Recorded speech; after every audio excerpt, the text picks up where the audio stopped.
Skandal penulisan sejarah Indonesia yang melibatkan ahli budayawan Muslim Indonesia dan ahli budayawan orientalis Belanda. Bagian 1.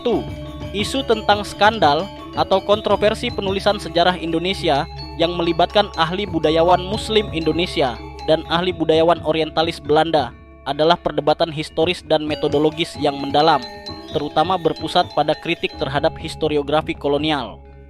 Kontroversi ini muncul karena historiografi yang dominan selama masa kolonial. Belanda cenderung bersifat Neerdelando-sentris, berpusat pada Belanda, yang dianggap bias, subjektif, dan seringkali merugikan atau mendistorsi peran serta perspektif masyarakat pribumi, khususnya yang berkaitan dengan Islam. 1. Kritik utama terhadap orientalis Belanda dalam penulisan sejarah.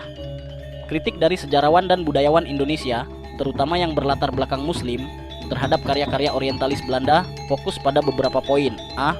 Bias, Eropa-sentris, dan Neerdelando-sentris. Sudut pandang kolonial. Orientalis Belanda menulis sejarah dengan tujuan untuk mendukung atau membenarkan kebijakan pemerintah kolonial. Fokus narasi adalah pada kegiatan dan kepentingan orang-orang Belanda di Hindia Belanda, seperti para gubernur jenderal, sementara peran dan inisiatif rakyat pribumi diabaikan atau direndahkan.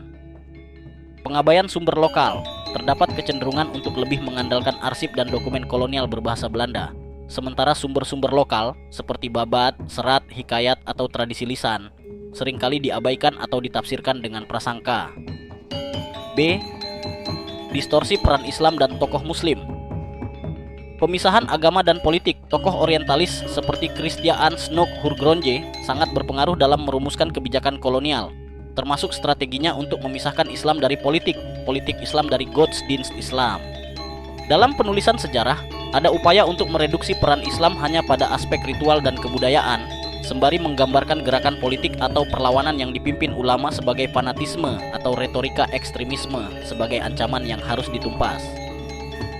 Penciptaan perpecahan. Strategi seperti teori reseptie yang dikembangkan oleh orientalis bertujuan untuk mengerdilkan hukum Islam dan menjunjung tinggi hukum adat yang bertujuan membenturkan keduanya, divide et impera, untuk melemahkan perlawanan berbasis Islam. Penggambaran negatif. Beberapa karya dituduh merekayasa atau memuat narasi yang mendiskreditkan tokoh-tokoh Islam atau proses Islamisasi. Contoh yang sering diperdebatkan adalah peran Serat Dharma Gandul, sebuah teks kontroversial yang digambarkan memberikan pandangan negatif terhadap Wali Songo dan keruntuhan Majapahit akibat serangan Demak. Orientalis seperti G. W. J. Drewes dikaitkan dengan perhatian terhadap teks-teks sejenis ini.